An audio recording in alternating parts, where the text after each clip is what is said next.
Good morning, students. So in today's class we will discuss about the property ionization enthalpy. So yesterday what we have discussed, what is an ionization enthalpy and why IE2 is greater than IE1. So what is ionization enthalpy? So we are giving some energy in a neutral state to the atom and we are pick up in one electron. So it will form the positive ion, that is called ion. The energy we need to remove an electron from a neutral gaseous atom is called ionization enthalpy. So actually ionization enthalpy means it is the measure of the element capacity to lose an electron. So we are measuring the capacity of element to lose an electron. Means if IE value is less, it have the more tendency to lose electron. Means we are measuring the capacity of element. So if ionization energy is low, means it will readily lose electron. If ionization energy is higher, means it will take some high energy, means it have the less tendency to lose an electron. So it is the measure of tendency to lose electron.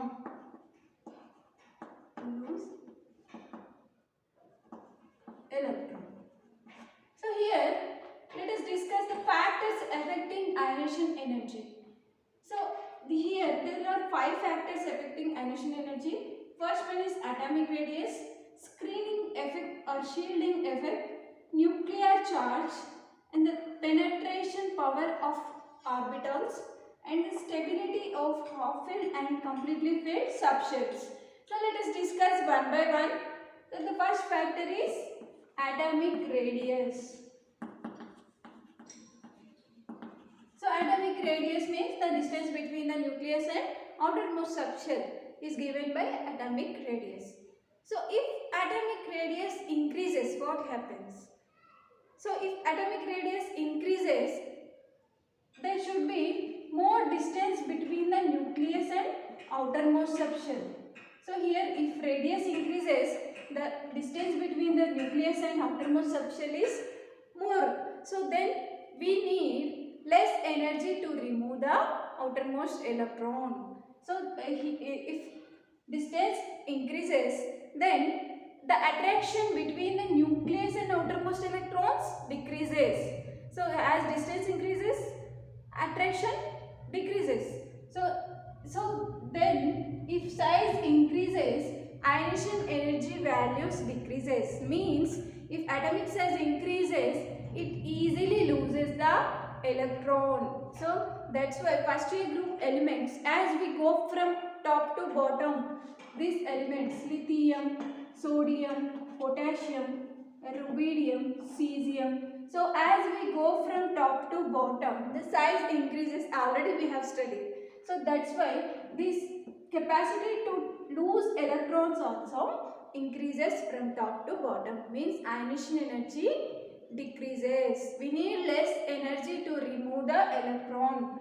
So as size increases, ionization energy values decreases. So because as size increases, the nuclear attraction over valence electrons decreases. Then ionization energy values also decreases. So IE is inversely proportional to atomic radius. So this is the relation between atomic radius and ionization energy. So suppose if you take in periods, lithium, beryllium, boron. So in periods from left to right, the size decreases. So we need more energy to remove electrons. So in periods, ionization energy values increases. In groups, ionization energy values decreases. So this is the first factor which affecting the IE value. And let us see second factor. So if you see the second factor, screening effect. Screening effect, or it is also called shielding effect. So what is meant by screening effect? Screening effect means, so in atom there are there, and also outer electrons are there. So these are inner electrons. So these are outer electrons. So in atoms there is attraction between the nucleus and electrons, and there are also repulsions between the inner electrons. So these inner core electrons will have repulsions because same charge, electrons will have same negative charge. So there are repulsions also exist in the atom. So due to these repulsions, inner core electrons repulsions, there the outermost electrons will shield from the nuclear charge. That is called screening effect or shielding effect. It is the capacity of inner electrons to decrease the attraction force between nucleus and outer electrons. Means here decreasing the force of attraction between the nucleus and outer electrons by inner core electrons. This is called screening effect or shielding effect. So what happens to the atomic radius when shielding effect increases? Means more repulsions exist between inner core electrons, then the atomic radius will increase. So when atomic radius increases, we need less energy to remove the outermost electron. Means ionization energy values decreases. So when screening effect increases, IE values decreases. That is the relationship between screening effect and IE. So IE is indirectly proportional to screening effect, or it is also called shielding effect. So it is nothing but just capacity of inner electrons to decrease the force of attraction between the nucleus and outermost electrons. So this is the second factor. And let's go to the third factor. And the third factor is nuclear charge. Effective nuclear charge or nuclear charge. Nuclear charge means positive charge. So here if nuclear attraction increases over valence electrons, we need more energy to remove the valence electrons. So if attraction is more, then we need more energy to overcome the attraction. So here as nuclear charge increases, ionization energy also increases. So nuclear IE is directly proportional to the nuclear charge. This is the relationship between the nuclear charge and ionization energy. So as the nuclear charge increases, so there will exist more attraction over valence electrons. So we need more energy to remove that valence electron. So IE is directly proportional to the nuclear charge. That is the third factor. And let us discuss the fourth factor, penetration power. Penetrating power of orbitals. So what is mean by penetrating power? So penetrating power means closeness to the nucleus. How orbitals are close to the nucleus.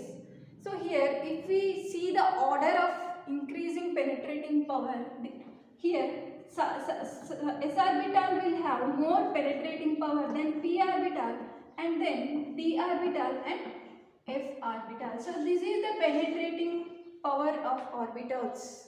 So s orbital is very close to nucleus than p orbital, and then d and then f. Means here it depends on the shape of orbital. So s orbital is spherical in shape.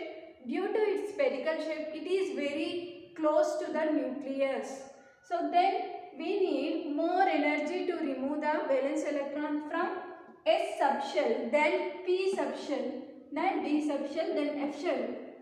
When we compare the same principal quantum number, means when we compare the orbitals penetrating power in same shell, then S orbital will have the more penetrating power. So depending on this one, the ionization energy values are, when we need, suppose here I will explain with one example, boron and beryllium and boron. boron.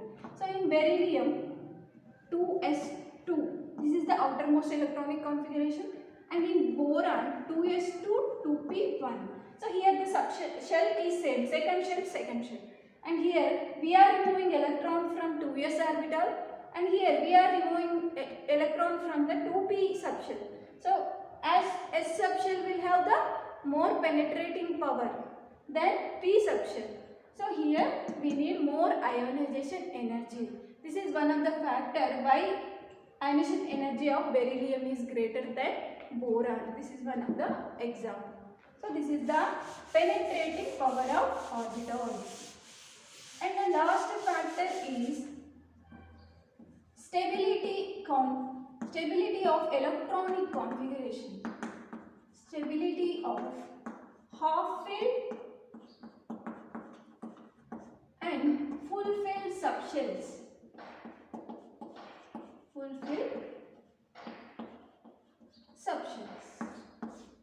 So half-filled subshells and full-filled subshell having configuration, if that configuration exists in an atom, that it gets more stability. So there are so many reasons why half-filled and full-filled subshells are more stable. According to Hund's rule, it is more stable, and here due to symmetry. So this, if you see, suppose NP3 electronic configuration. So it is the symmetrical. So that's why it is very stable. That is the one reason, and also exchange energy. So many factors are there. So here half-filled and completely filled subshells are very stable. So if that electronic configuration exists in an atom, that will have more ionization energy. For example, beryllium ionization energy is greater than boron ionization energy. So beryllium will have 2s2.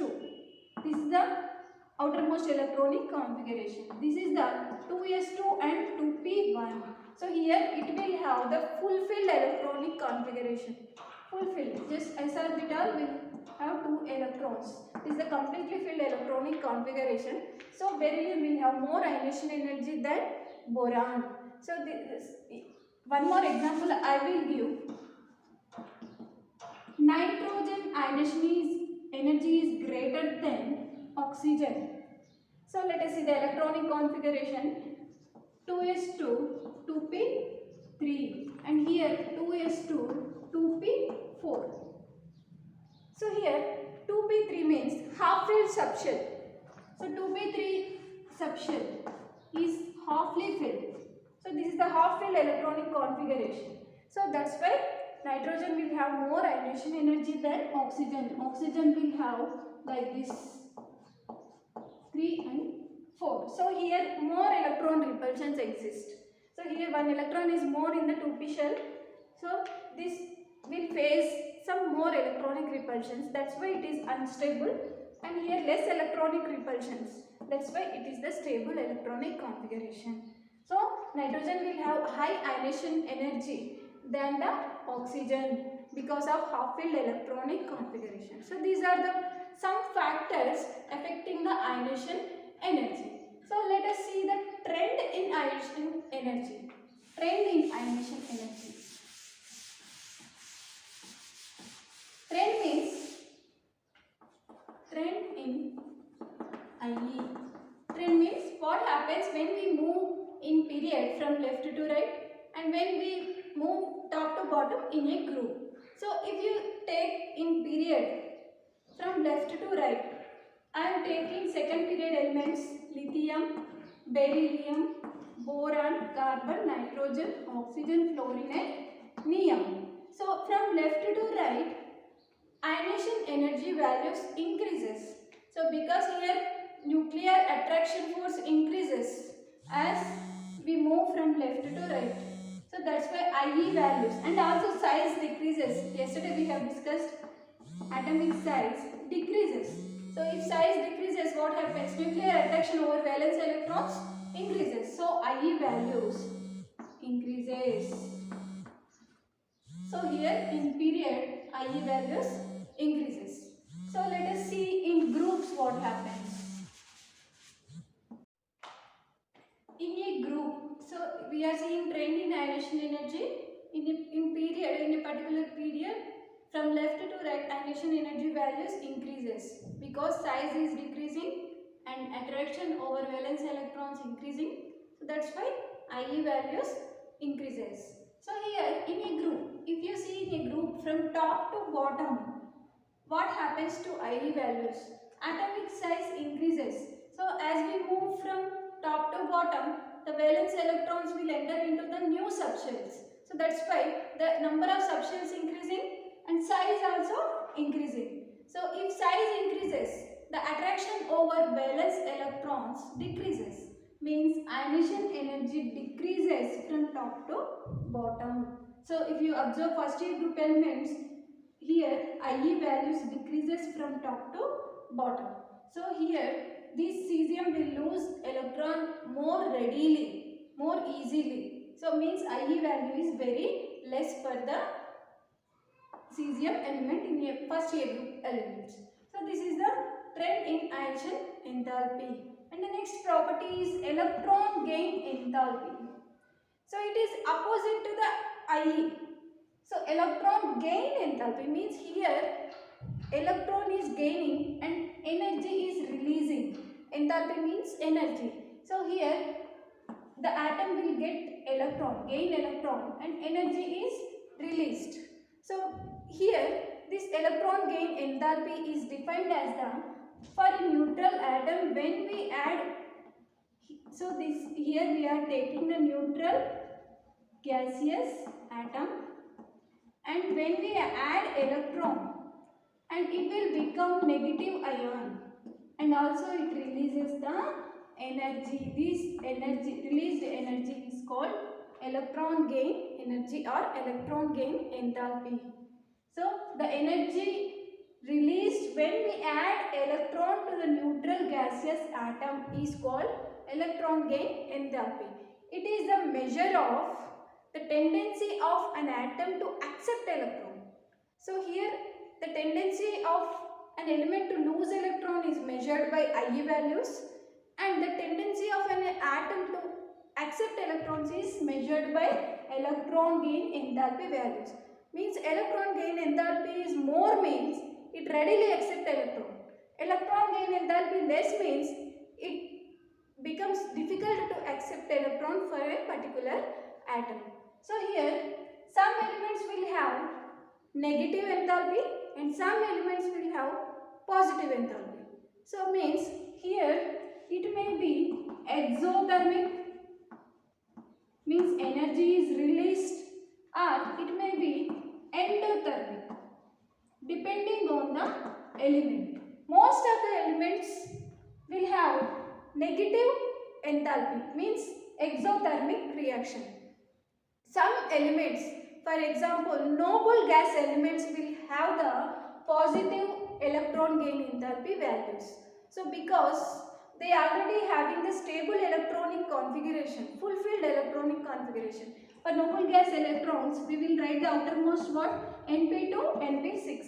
So this is the stable electronic configuration. That's why they doesn't want another electron. So we need here, so this is the, we need energy to give electron. So here the reaction will become endothermic, means so here they doesn't want another electron. They are having stable electronic configuration. So for noble gas elements, this reaction is endothermic, means there are positive electron gain enthalpy values for noble gas elements. So most of the elements will have negative values, and if you see 7th A group elements, halogen family. 7th A group elements will have the outermost NS2, NP5. NS2, NP5. So if they accept one electron, they will become the stable electronic configuration. So that's why 7th A group elements readily accept the electron, readily accepting the electron, and they will readily become stable, and they will readily give more energy, means they releases more energy, means they will have more electron gain enthalpy values, more negative electron gain enthalpy values for 7th A group elements. So this is the electron gain enthalpy. So let us see trend in electron gain enthalpy. What happens in the period and in the group. So if you see in a period,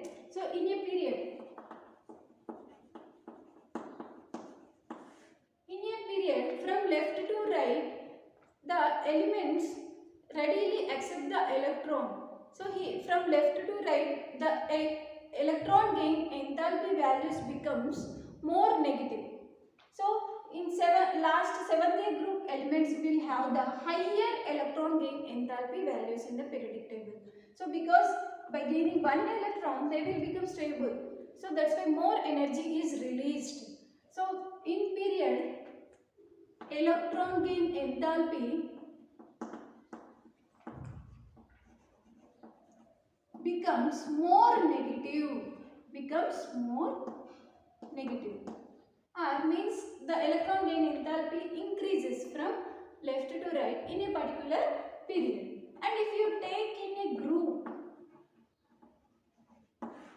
from top to bottom, so in a group from top to bottom, this electron gain enthalpy values becomes less negative. So if you take first year group elements, lithium, sodium, potassium, rubidium and cesium. So here less energy is released when we add electron to this cesium element. It means as size increases, the electron gain enthalpy is decreases. So this is the trend of electron gain enthalpy in a group. So electron gain enthalpy becomes less negative when we move from top to bottom, or it decreases. The energy released value is decreases from top to bottom in a group. So this is the electron gain enthalpy.